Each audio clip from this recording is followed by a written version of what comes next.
Hello everyone, आप सब कैसे हैं। मैं उम्मीद करता हूं कि बहुत अच्छे होंगे और अपनी पढ़ाई को बहुत अच्छे से कर रहे होंगे। मेरे प्यारे बच्चों, मैं Akash Kumar Bhadana ICT virtual classroom में आपका बहुत बहुत स्वागत करता हूं। मेरे प्यारे बच्चों, जैसे आपको पता है मेरे प्यारे बच्चों, बेसिकली हमारी आपका 8th क्लास है और 8th क्लास में हम देख रहे हैं हमारे अति थर्ड जो बुक है हमारी हिस्ट्री की। और उसी के अंतर्गत मेरे प्यारे बच्चों, आपको पता होना चाहिए, एक लेक्चर हम लोग इसमें कर चुके हैं। चैप्टर नंबर 5 हमारा चल रहा है, जब जनता बगावत करती है, 1857 और उसके बाद की स्थिति को हम पढ़ रहे थे। तो कल के टॉपिक में हमने देखा कि उनकी क्या नीतियां थी, उनकी नीतियों पर लोगों का रिएक्शन यानी कि कार्रवाई क्या हुई, इस पर हमने आपका नवाबों की छिनती सत्ता हमने देखी, और रेजिडेंट क्या होते हैं, बहुत सारी चीजों में बातचीत से संबंधित विषय को हमने पढ़ा। ठीक है। पेशवा बाजीराव द्वितीय की दत्तक पुत्र नाना साहब से कंपनी का आग्रह किया। इन सब चीजों को हम देख चुके हैं और बात कर चुके हैं। श्रेष्ठ और सैनिक ताकत नशे में चूर, अवध की रियासत अंग्रेजों के वहां कब्जे में, और 1801 में अवध पर जो कब्जा हुआ, इसको हम लोग आपका देख चुके हैं। कंपनी ने मुगलों के शासन को खत्म करने की पूरी योजना बना ली थी, और आपका जो है सिक्कों पर मुगल बादशाह के नाम हटा दिए गए। 1849 में लॉर्ड डलहौजी ने ऐलान किया, बहादुर शाह सफर की मृत्यु हुई, किसान विद्रोह और सिपाही विद्रोह पनपा। आखिरकार जो किसान थे उनमें क्यों वो आपका विद्रोह कर रहे थे, उसका कारण हमने पढ़ा कि उनकी वजह से क्या था, उनकी धार्मिक चीजें आहत हुई, और दूसरा जो उनकी पुश्तैनी पीढ़ी जो आपका जिस जमीन पर काम कर रही थी वो छीनने लगी, जिससे उनका असंतोष उभर कर सामने आया। धार्मिक जाति और ये सब चीजें आपकी भ्रष्ट हो गई। ठीक है, समुद्र पार जाने लगे, इन सब पर ऐतराज दिखने लगा, ये सारी चीजें। तो आज बात करेंगे हम सुधार प्रक्रियाओं में। क्या कुछ हमने सब कुछ जो देखा, वो आपके कानून देखे, क्या उनमें उस रिफॉर्म की भी क्या कोई गुंजाइश थी, क्या कुछ रिफॉर्म भी हो रहे थे, इन बातों पर हम लोग गौर करेंगे। तो पहला है, ध्यान दें, सुधार प्रक्रिया। अंग्रेजों को लगता था कि भारतीय समाज को सुधारना जरूरी है। क्या जरूरी है कि हम भारतीय आपके समाज को सुधारें, और ये जरूरी है। सती प्रथा को रोकने और विधवा विवाह को बढ़ावा देने के लिए कानून बनाया गया। पहले हमारे समाज में कुछ आपकी कुप्रथाएं थी, लेकिन उस जमाने में वो उनको बड़ा अच्छा मानते थे, जैसे सती प्रथा और विधवा विवाह। पहले क्या होता था, सती प्रथा को थोड़ा समझिए। सती प्रथा में क्या था कि मान लीजिए अगर किसी स्त्री का पति अगर मर जाता है, आप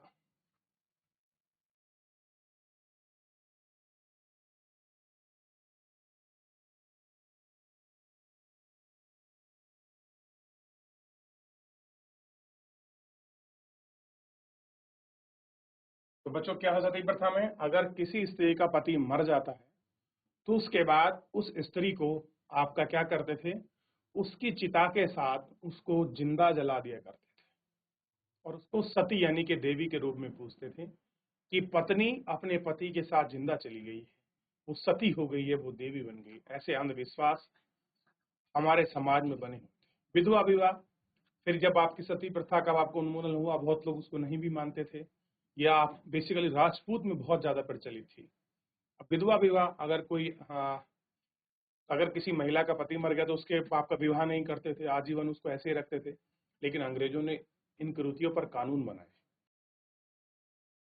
अंग्रेजी भाषा में शिक्षा को जमकर प्रोत्साहन दिया। अंग्रेज आए, उन्होंने क्या करा, इंग्लिश लैंग्वेज के लिए उन्होंने बहुत सारे स्कूल्स खोले। 1830 के बाद कंपनियों ने ईसाई मिशनरी को खुलेआम काम करने के लिए छूट दी, और उन्हें क्या करा, जमीन और संपत्ति जुटाने की भी छूट दी कि आप आइए, अंग्रेजी शिक्षा को बढ़ावा दीजिए, हम आपको पूरा प्रोत्साहन देंगे जितना हमको मिलना चाहिए। और 1850 में एक कानून बन गया जो ईसाई धर्म को अपनाया और आसान हो गया। इस कानून के वहां प्रावधान किया गया कि अगर कोई व्यक्ति ईसाई धर्म अपनाता है तो वह भी पुरखों की संपत्ति उसके अधिकार जैसा ही रहेगा। बहुत सारे लोगों को यकीन हो गया कि अंग्रेज उनका धर्म, उनके सामाजिक रीति रिवाज, परंपरा, जीवन शैली को नष्ट कर रहे हैं। कैसे लगा? अरे ये तो हमारी, अब ये क्या कह रहे हैं कि हमारी धार्मिक चीजों में घुस गए हैं, हमारे समाज को डिस्टर्ब कर रहे हैं, अपने हिसाब से प्रथा चला रहे हैं, अपने हिसाब से नियम कानून चला रहे हैं। इसको लेकर बहुत सारे लोगों में अपनी परंपरा, अपनी शैली को लेकर उन्हें खतरा था कि हमारे सामाजिक जो स्ट्रक्चर है वो नष्ट हो जाए।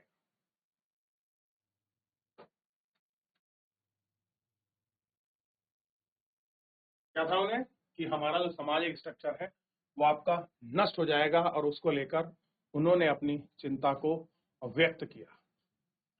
दूसरी तरफ ऐसे भारतीय भी थे जो मौजूदा सामाजिक व्यवस्था में बदलाव चाहते थे। इन सुधारों और उन सुधारों को आंदोलन के बारे में आप अध्याय 6 में पढ़ोगे कि कौन से वो रिफॉर्म है जो आप इनको देखोगे कि जो इस पे सुधार चाहते हैं इस विषय को।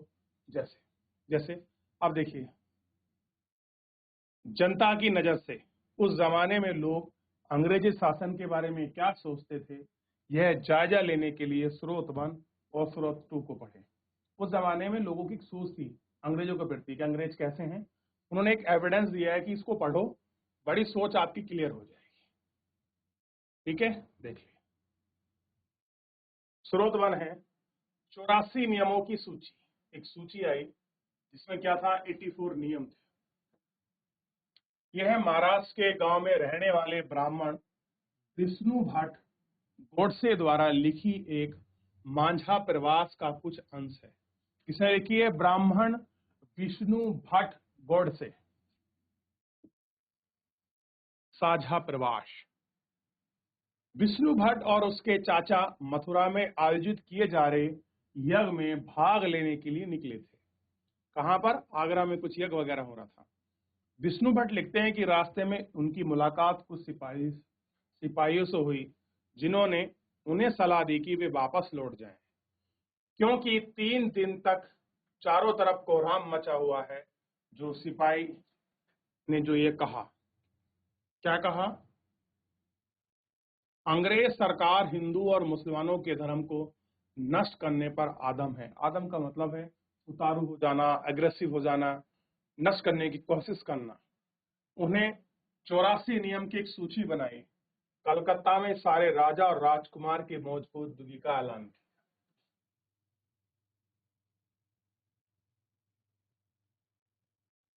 उन्होंने सिपाहियों ने बताया कि राजा इन नियमों को मानने को तैयार नहीं है। अंग्रेजों को घातक परिणाम की चेतावनी दी है। राजा ने कहा अगर नियम लागू नहीं हुए तो भारी उथल पुथल मच जाएगी। राजा भारी गुस्से में अपनी राजधानी लौट गया। तमाम बड़े लोगों ने योजना बनाई। धर्म युद्ध तीखे हो गए। मेरठ छावनी से एक गुप्त योजना तैयार करके छावनी को भेज दी गई, यानी कि मेरठ में एक गुप्त योजना बनी जो छावनी को आपका ट्रांसफर की गई। तो ये सारी चीजें, ये कंडीशन यहाँ आपको पहले स्रोत में मिली। दूसरा स्रोत क्या कह रहा है? जल्दी ही हर टुकड़ी को योजना छा गई। उस दौरान एक इलाके के सूबेदार गीताराम पांडे के स्मरणों से मिलता है। एक सूबेदार थे गीताराम पांडे। गीताराम पांडे को 1812 में बंगाल नेटिव आर्मी के सिपाही के तौर पर भर्ती किया गया था। उस समय एक कंपनी थी बंगाल नेटिव आर्मी। उन्होंने 48 साल तक नौकरी की और 1860 में सेवानिवृत्त हो गए। सेवानिवृत्त का मतलब वो 1860 में आपका रिटायरमेंट हो गया। उन्होंने बगावत को दबाने के लिए अंग्रेजों की मदद की। हालांकि उनका बेटा विद्रोहियों के साथ था और बेटा ने सीताराम के आंखों के सामने ही मार डाला। यानी कि अंग्रेजों ने सीताराम की आंखों सामने मार देना उसके बेटे को, क्योंकि बेटा क्या था? विद्रोही था, अंग्रेजों के खिलाफ था। अपने सेवानिवृत्त के बाद कमान अफसर नारगेट ने उन्हें अपने संस्करण लिखने के लिए प्रेरित किया कि आपको क्या लिखना चाहिए, जो आप पर बीती है उस संस्करण को आपको लिखना चाहिए। और उन्होंने लिखने के लिए उसको प्रभावित किया और उन्होंने लिखा। सीताराम ने 1861 में अवधी भाषा में अपनी स्मरण को लिखा। नारगेट ने अंग्रेजी में अनुवाद किया। आपका फ्राम सिपाही टू सूबेदार, सिपाही से सूबेदार तक के नाम से प्रकाशित हुआ। सीताराम पांडे के स्मरण का एक अंश इस प्रकार से है। मेरी कामना है कि अवध में हुए कब्जे से सिपाहियों के भीतर गहरा अविश्वास भर गया है और सरकार के खिलाफ साजिश रचने लगे हैं। अवध के नवाब और दिल्ली के बादशाह ने नुमाइंदों से सेना पर नब्ज जानने के पूरे भारत भेज दिया है। उन्हें सिपाहियों की भावनाओं और हवा दी है। सिपाहियों को बताया है कि विद्रोही बादशाह साथ साथ बड़ा धोखा किया है। हजार लूटे गड़े डले हैं। मालिक अंग्रेजों के खिलाफ बगावत करने के लिए उस्काया है ताकि दिल्ली के बादशाह को दोबारा गद्दी पर बैठाया जा सके। उनकी दलील है कि अगर सिपाही मिलकर काम करें तो इन सुझाव को अमल करें तो सेना ऐसा कर सकती है। तो उन्होंने वहां चीजों को बताया कि किस प्रकार से दो स्रोत हैं जो भारतीय लोग अंग्रेजों के बारे में सोचते थे। मेरठ में विद्रोह सिपाही अफसरों पर हमला करते हुए, घर में घुसते हुए और इमारतों को आग लगाते हुए एक इमेज दिखाई गई है, जो आप इसको देख।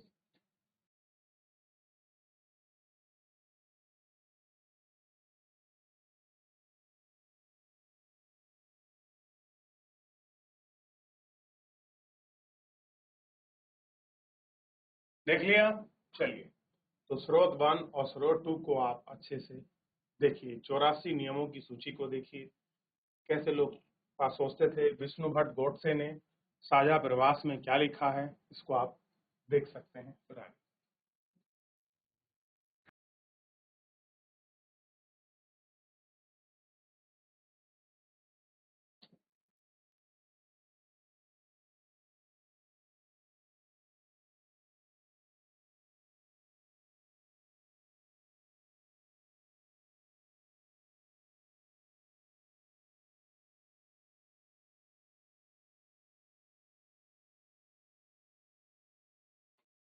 देख लिया?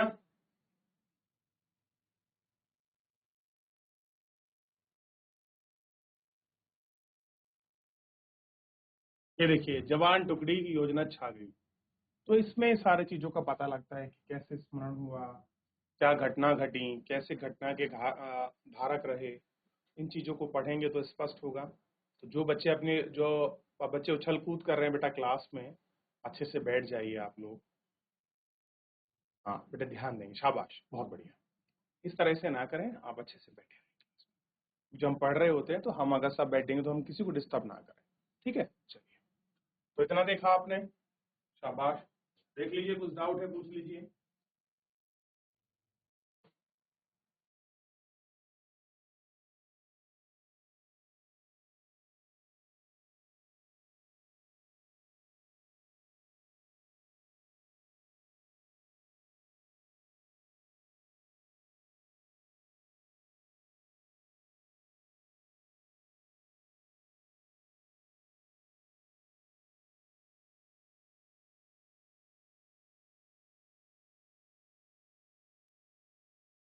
चले,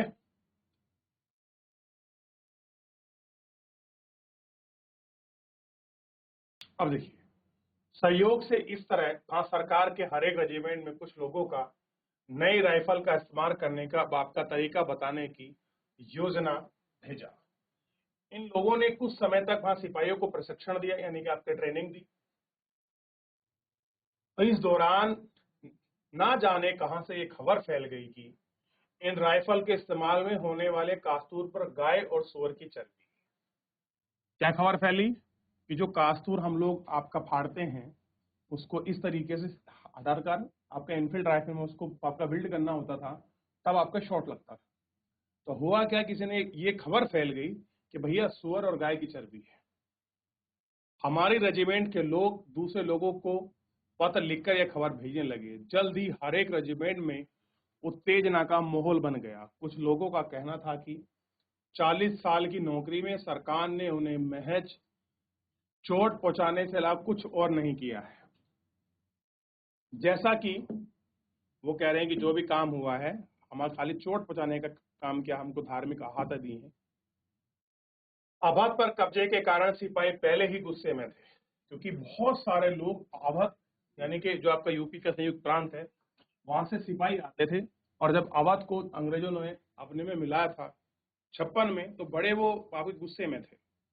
स्वार्थी लोगों ने फौरन यह कहानी गढ़ डाली कि अंग्रेज ईसाई बनाना चाहते हैं, इसलिए उन्होंने ऐसे कास्तू तैयार किए ताकि लोग इस्तेमाल करके मुसलमान और हिंदू दोनों भ्रष्ट हो जाएं। कर्नल साहब का मानना था कि यह बेचैनी उनको साफ दिखाई दे रही है, इस बार आप खत्म हो जाएंगे, और मुझे घर ले जाने की हिदायत दी। तो इस तरह की अफवाह फैली थी या कुछ कहानी थी, तो लोगों में ये बात फैली। तो सीताराम और विष्णु भट्ट के मुताबिक लोगों के दिमाग में मुख्य चिंताएं क्या कहाँ थी, पहले तो ये बताना है कि लोग किस एंगल से आपका सोच रहे थे। तो पहला, धर्म उनका भ्रष्ट ना हो जाए, उनके सामाजिक और जो आर्थिक जो उनका स्ट्रक्चर है सोशल, वो आपका डिस्टर्ब ना हो। उनकी राय में शासकों को क्या भूमिका निभाई और सिपाही की भूमिका क्या दिख रही थी, ये आपको देखना है। अब है सैनिक विद्रोह कब जन विद्रोह बन गया। सैनिक विद्रोह का मीनिंग समझिए। सबसे पहले यहाँ आपको सबने दिया है,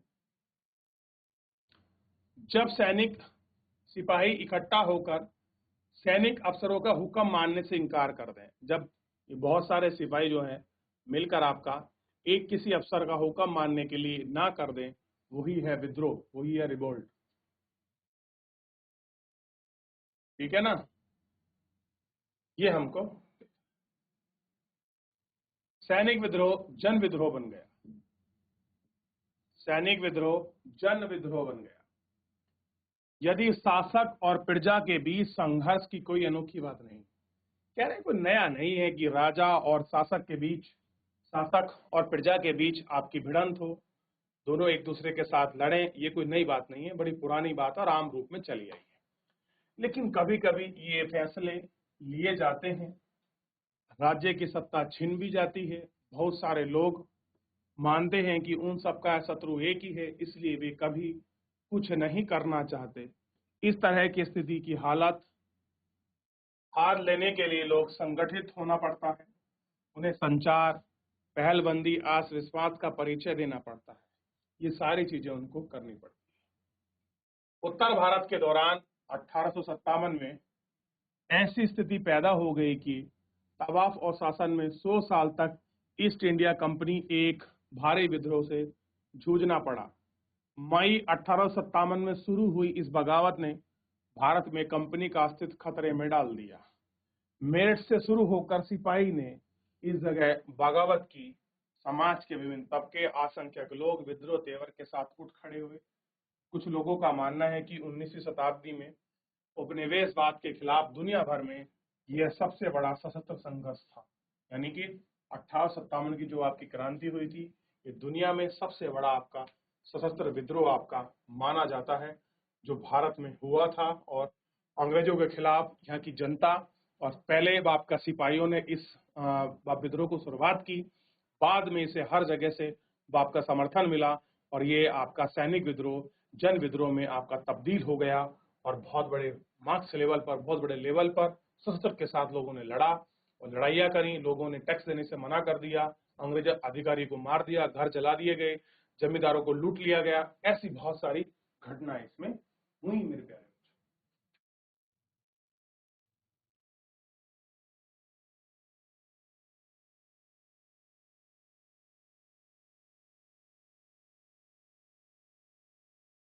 देखिए बच्चों, देखिए बेटा,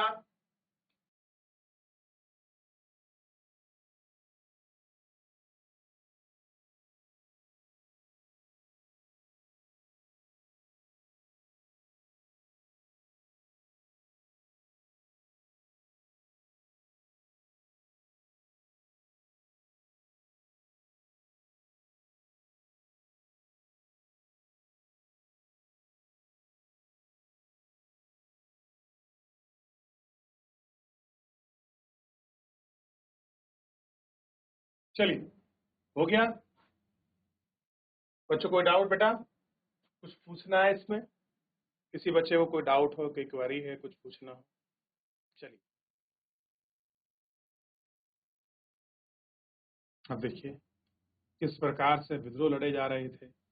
किस प्रकार लोग अंग्रेज अधिकारियों को मार रहे थे, कोई घोड़े पर चढ़कर, कोई किस तरह से विद्रोह कर रहा था, कोई घरों को लूट रहा था, कोई टैक्स नहीं दे रहा। यानी कि हर स्वरूप अलग अलग भारत के अलग अलग कोनों में, अलग अलग क्षेत्रों में, हर जगह में ये महसूस किया गया।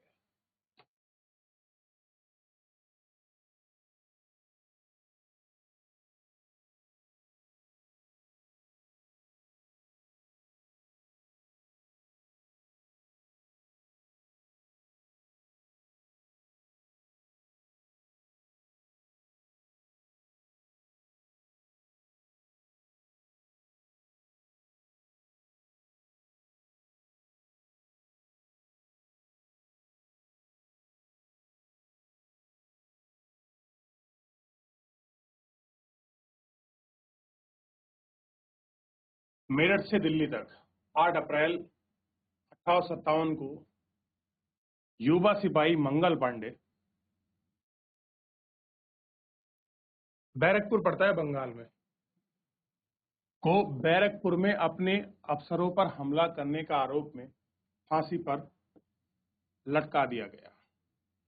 चंद दिन बाद मेरठ में कुछ सिपाहियों ने कास्तूरों के साथ फौजी को फौज अभ्यास करने से इनकार कर दिया। जो कुछ सिपाही भर्ती थे, उन्होंने जो उनकी प्रैक्टिस होती थी उससे उन्होंने मना कर दिया कि हम लोग ये प्रैक्टिस नहीं करेंगे। सिपाहियों को लगता था कि उन कास्तूरों में गाय और सुअर की चर्बी का लेप हो गया। 75 सिपाहियों को नौकरी से निकाल दिया गया। 85 सिपाहियों को, 85 सिपाही जो थे उनको जॉब से हटा दिया गया।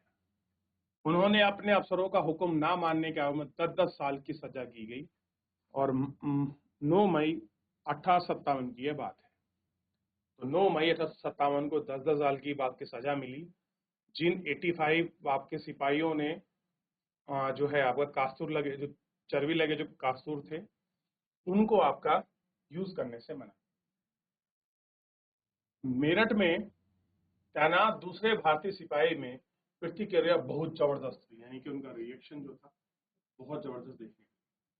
10 मई को सिपाहियों ने मेरठ में जेल में धावा बोल दिया और बंद सिपाहियों को आजाद कर दिया। उन्हें अंग्रेजी अफसरों पर हमला करके उन्हें मार दिया गया। बंदूक हथियार कब्जे में ले लिए गए। अंग्रेजों की इमारतें व संपत्तियों में आग लगाकर हमलावर कर दिया गया। फिरंगियों के खिलाफ आपका युद्ध का ऐलान कर दिया गया। सिपाहियों को पूरे देश में अंग्रेजों के खिलाफ शासन खत्म कर दिया गया। लेकिन यह सवाल था कि अंग्रेजों को जाने के बाद देश का शासन कौन चलाएगा। सिपाहियों से इनकार जवाब ढूंढने लिया। वे मुगल सम्राट बादशाह बहादुर शाह जफर को देश में शासन सौंपना चाहते थे।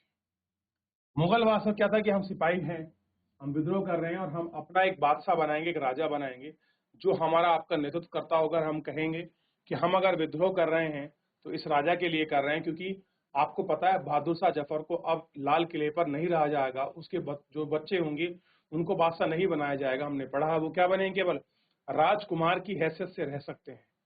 इसलिए अंग्रेजों में भी जो था एक उत्साह था कि हम लोग हटा रहे हैं बादशाह को।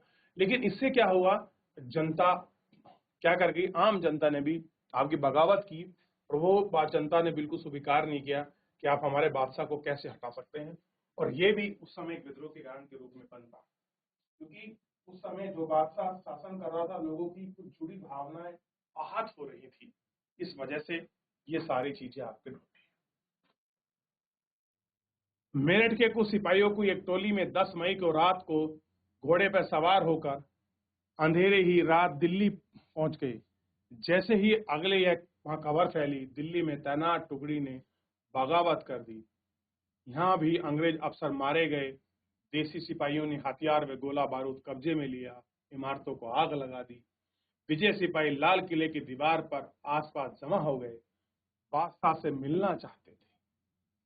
बादशाह अंग्रेजों की भारी ताकत से दो हाथ करने को तैयार न थे, लेकिन सिपाही भी अड़ गए। आखिरकार जबरन महल में घुस गए और बहादुर शाह जफर को अपना नेता घोषित कर दिया। अब बहादुर शाह जफर कह रहे हैं कि आप मेरे को बलि का बकरा क्यों बना रहे हो, मैं तो इसमें शामिल नहीं होना चाहता। लेकिन बहादुर शाह जफर, क्योंकि यहाँ सिपाही अड़ जाते हैं और वो किसे डर रहे होते हैं, अंग्रेजों से। और बहादुर शाह जफर के इनके अड़ने पर सिपाही को जबरदस्ती बहादुर शाह जफर को आपका नेता घोषित कर दिया जाता है। तो नेता कौन बने क्रांति के? बहादुर शाह जफर। अब अंग्रेजों को क्या लगा कि जितनी भी क्रांति हुई है इसमें सब रेस्पॉन्सिबल कौन है? ये व्यक्ति, ये है बहादुर शाह जफर। जो भी कुछ हुआ है इनके कहने के ऊपर, यही है सारे षड्यंत्र के आपके कर्ता धर्ता। अंग्रेजों को ऐसा फील है।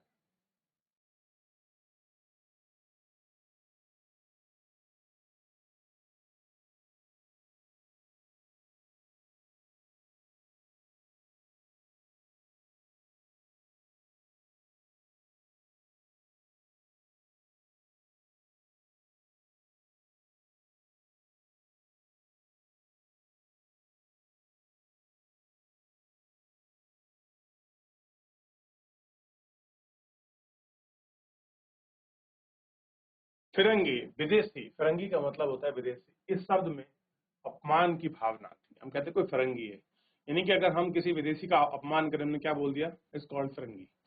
ठीक है। तो मंगल पांडे की स्मृति में एक टिकट जारी हुआ है। ये थी वो महान शख्सियत जिसने सबसे पहले विद्रोह को अंजाम दिया। Mangal Pandey, 34 infantry, Bengal native infantry में सबसे पहले उन्होंने विद्रोह किया था।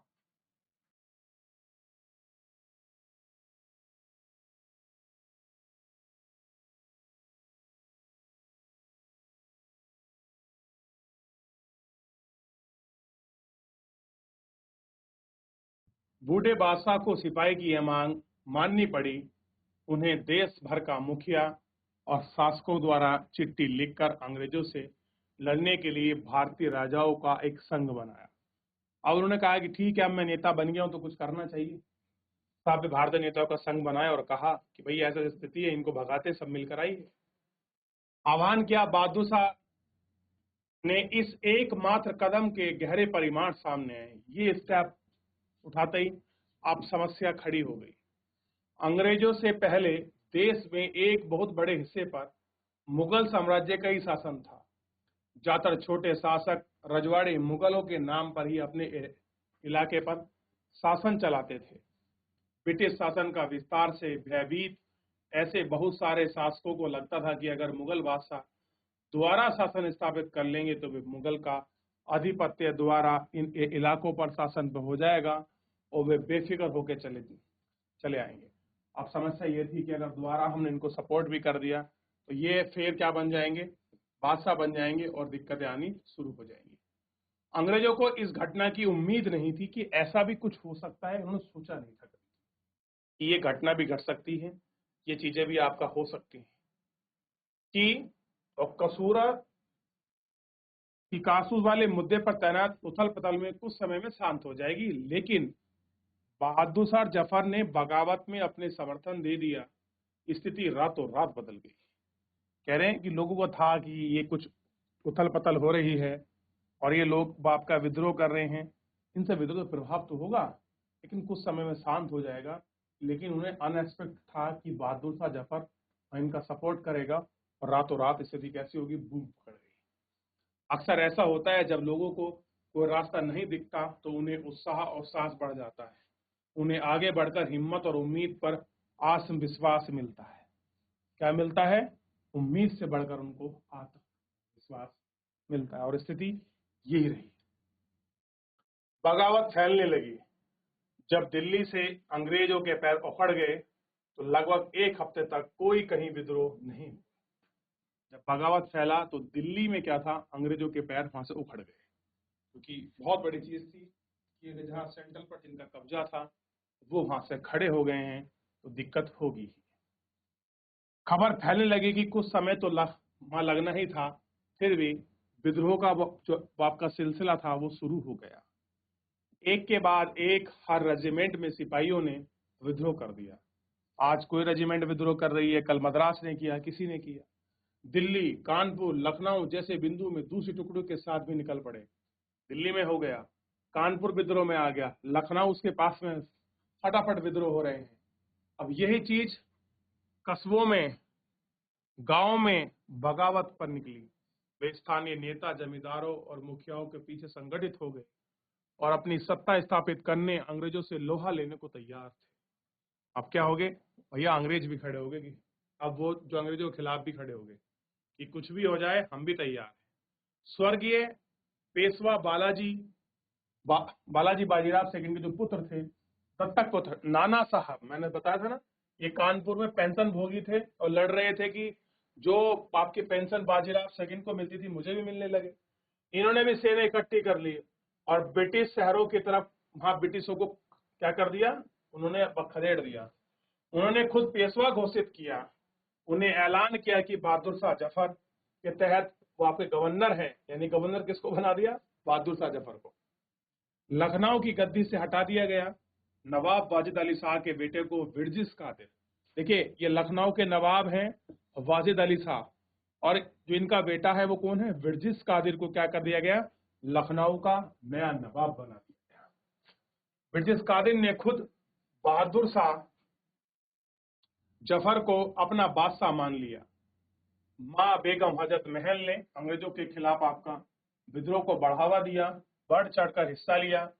झांसी की रानी लक्ष्मीबाई विद्रोह के साथ साथ सिपाहियों के साथ जा मिली, यानी कि सब विद्रोह कर रहे थे। क्या हो रहा है कि सब विद्रोह कर रहे हैं, वो भी आपका विद्रोह में क्या है, कूद पड़ी है। तो एक बार थोड़ा सा यहाँ तक देखिए बगावत के कैसे फैली। ये है नाना साहब, देख लीजिए ये पेशवा है, ये भी नाना साहब।